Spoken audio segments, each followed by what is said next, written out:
something new.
So as you can see, we're a smaller distillery. So Jack Daniels, these are our fermentation tanks. So if you were at like a Jack Daniels sized distillery, their fermentation tanks are probably the size of the Culver, and they probably just have them lined up.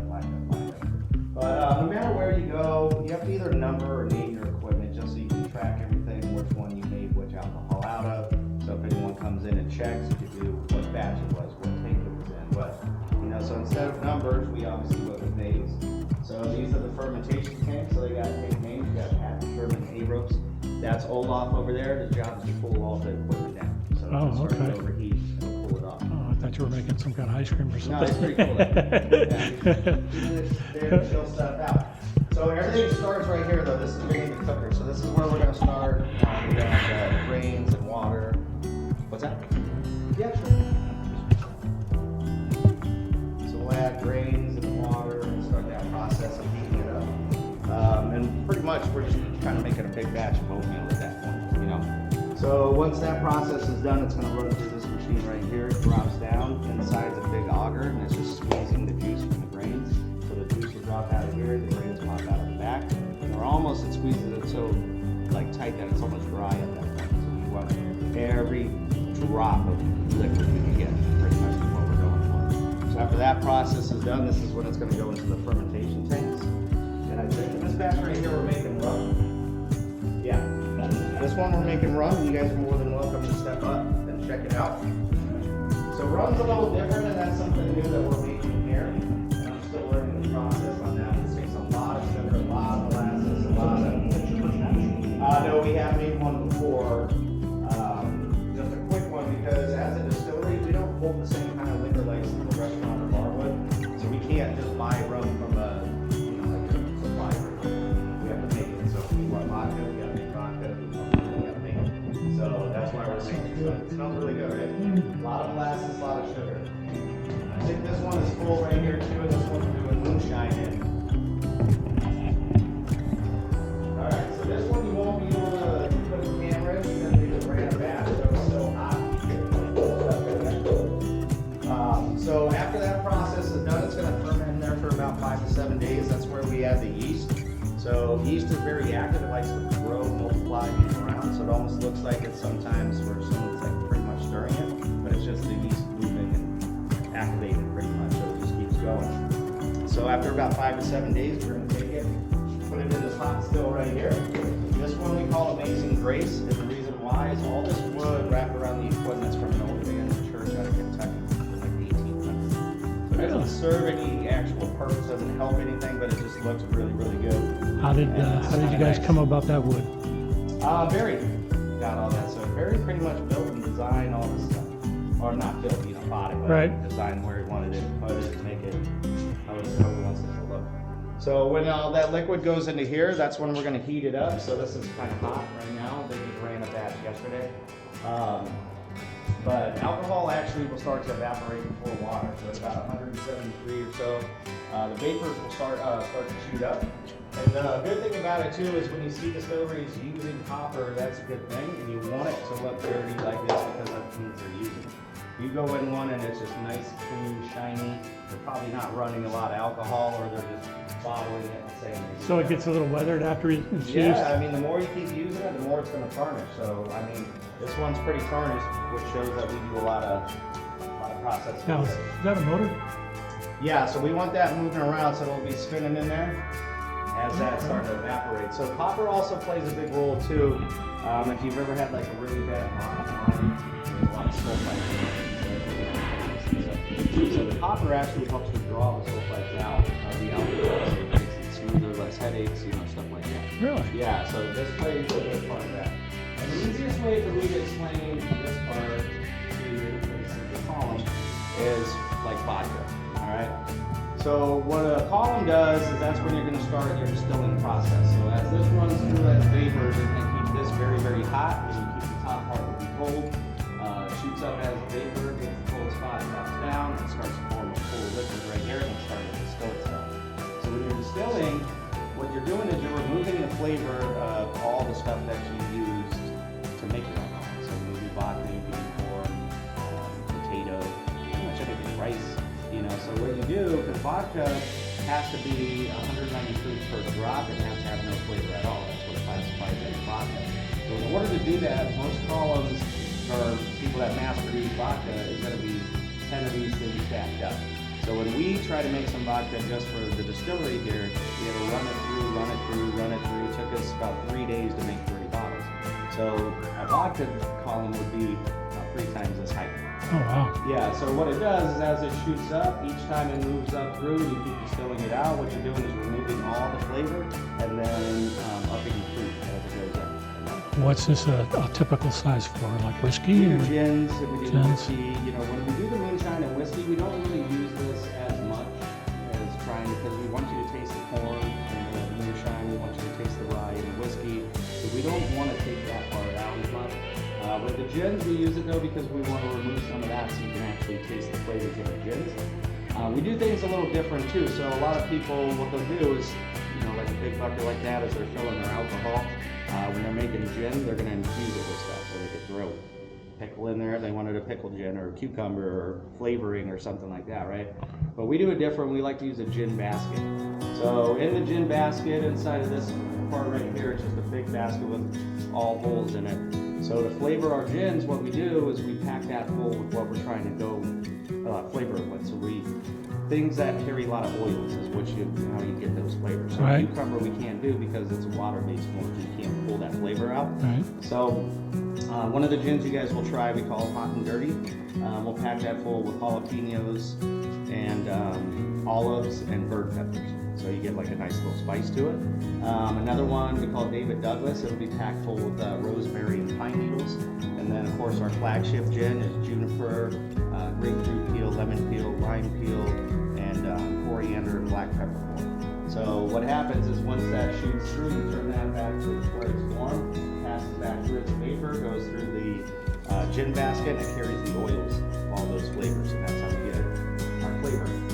So this over here is just a big water tank as the vapor shoots through the pipe. The bottom over here is wrapped with cooling foils throughout. Keeps the water nice and cold. It hits that cold water again, turns from a vapor back to a liquid, comes back to the end right here. So we put your bucket under there, and we put like the little cheesecloth thing right there underneath, right. So it kind of just captures anything that might have got through, and it just comes out pure, nice, clean alcohol. So every batch you run, pretty much, there's like 3 stages of it. You get the heads, the hearts, and the tails. So no matter where you go, if you're making it in your backyard, wherever, that's how it's going to happen. The heads is very, it's not good at all. It tastes like crap. Like you put your finger in there and put it on your tongue, it'll make your tongue tingle. It's very strong, bitter, it's got a bad taste. So we put a little bucket, like that metal bucket right there, for the heads. We let that run through. Once that taste, that color, and all that stuff changes, that's when you get to the hearts. That's the sweet stuff. That's what we want. Then we'll take that heads bucket, move it off, put the big bucket under, and start filling it with So you got quite a bit of waste, or is that percentage? Not too bad on the heads. Though the part that we kind of get rid of the most of would be the tail end. And the tail end isn't as bad as the heads, but it still has a different kind of taste to it and stuff like that. It's the end of the run. So we won't use the tail end. And a lot of companies, you can add that in there because you get more quantity of bottles out of it. Most people that are going to do stuff like that are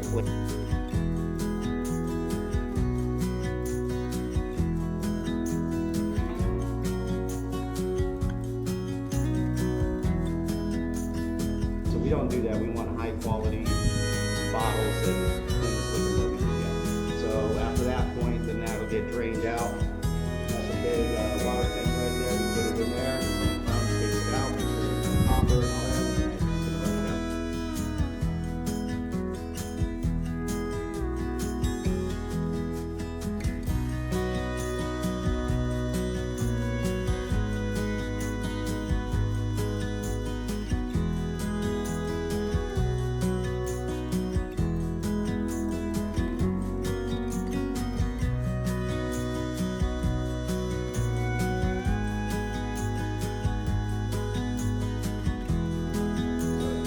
In More the long expense. run, it's cheaper, yeah, because it's hard to make sure that when you're doing that there's no. Right, right. Interesting. So I was trying to understand this. So the purpose of this is to, You can remove all the flavor. So and that's why I like to say, it's like a filter. yeah, kind of. So you're distilling it. So what you're doing is removing. If you use rice to make vodka, you're removing that taste of rice. You're removing the corn. You're removing the potato. Okay. You're removing all that taste. As it goes up, it's going to start distilling that, and it's going to become pretty much tasteless by the time you make. Right. But vodka. now if you're doing the rye whiskey, Yeah, you really don't want to, that's more on the distiller themselves if they're gonna run it through. so you just wouldn't even go through this. Yeah, some people might, and with Josh and Barry, that's kind of their call on it, and I think sometimes they might run it through maybe once or something, or it just depends on what they're going for. But when you make a rye malt whiskey, you want to taste the rye. Right. You don't really want to keep taking that flavor out. Same thing with the moonshine. We want you to taste that corn and sweetness and stuff like that. So, this over here is just a little mini version of those jars. Right. As you can see, the gin basket is small. This is where we can do like lab kits and try new products out and do that stuff. So we're trying to get Experimenting. 20 to 25 good bottles out of it. Put them on so that Hot and Dirty and David Douglas from High Heels were both lab kits for a while. Everyone tasted them, liked them, did that stuff. So that way, if something comes out that's not good, we're wasting 20 bottles, not 5. Right. Right. Yeah, it's just a nice little Cool. way to do some new stuff, and then just That's mass cool. produce if it works out. All right, so we do make whiskey, as you guys know, but we're a younger distillery, so you have to age your whiskey. So for a long time, we didn't have whiskey for sampling. So what Barry did is made what he calls an oak moonshine. So he would take half the moonshine, bottle it up, the other half he would put in the stainless steel drum over there. And you drop what's called these aging sticks, quick aging sticks. So it's like the inside of the next barrel. You get them charred or whatever way you want it. And you just drop those things in there. And within 8 weeks or so, that moonshine now turns more to like the whiskey kind of bourbon. You get like an oaky kind of taste to it. So it's like a quick aging process. So we use that pretty much as a whiskey. So when we do old fashions, someone said, I want a whiskey sour, whiskey coke, we use the oak moonshine. But since he has barrels that are now we can reuse, because when you make whiskey, you have to start with a brand new barrel. So after that point, we can't reuse a full whiskey. So what he's doing now is taking that moonshine, aging it for the 8 weeks with the sticks, and then putting them in these whiskey barrels. So now you get kind of more of the whiskey kind of taste out of it. So these are all oak shine, not whiskey. Just the top one, but Right. the rest of it's all Right. whiskey. So like these are whiskey. So it kind of gives it that new kind of oaky kind of taste. So these are going to turn out really good. Nice. And then that church across the street, a couple buildings down on the left, he took over as well. Yeah, I saw this story. Yeah. So that'll be the whiskey house. It's really nice. They did a really good job on it.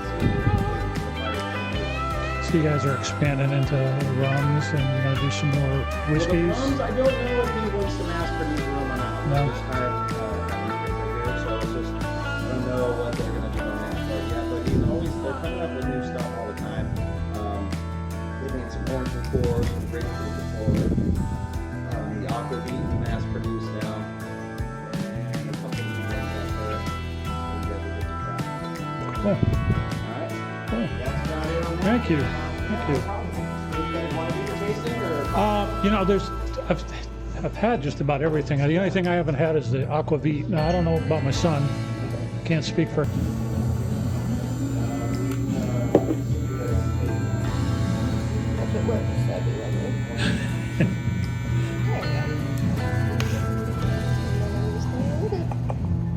Want the smoke to sit in there. So smoked bananas Foster, Old fashioned. old fashioned. Who's trying that? Joanne.